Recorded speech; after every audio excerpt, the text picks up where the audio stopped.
মিচিং ভোটাৰৰ মাজত সক্ৰিয়ভাৱে থকা নৰেন কুমাৰ পাৱাৰ নাম ঘোষণা ধেমাজি বিধানসভা সমষ্টিত অসম জাতীয় পৰিষদৰ প্ৰাৰ্থী হ'ব নৰেন কুমাৰ পাও। এই ঘোষণা অসম জাতীয় পৰিষদৰ ভাতৃ সংগঠন জাতীয় যুৱ শক্তিৰ কংগ্ৰেছৰ সৈতে জোটবন্ধন কৰি প্ৰাৰ্থীটো আগবঢ়াব অজাবে। অসম জাতীয় পৰিষদে ধেমাজি সমষ্টিত সাংগঠনিক দিশত দুমুহাৰ দৰে কাম কৰি আছে।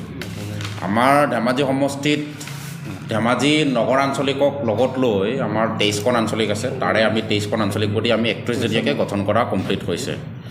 আৰু আমাৰ টোটেল ধেমাজি সমষ্টিত আমাৰ 203টা ভোট চেণ্টাৰ আছে। 203টা ভোট চেণ্টাৰ আমি ভোট সমিতি গঠন কৰি আমাৰ শেষ হৈছে।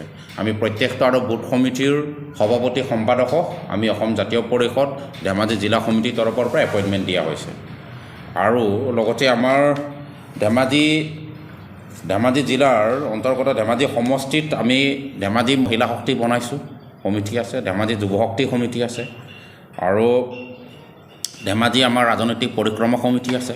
তেনেকৈ আমাৰ আজিৰ সময়ত আমাৰ অসম জাতীয় পৰিষদৰ কাৰণে সাংগঠনিক কাম কাজ কৰা প্ৰায় ডেইলি 700জন মানুহে কাম কৰি থাকে ফিল্ডত। গতিকেলৈ আমি আগন্তুক 2026 চনৰ যিটো বিধানসভা নিৰ্বাচন হ'ব তেতিয়া আমি নিশ্চিতভাৱে আসাম টক্স আপোচবিহীন অসম কণ্ঠ।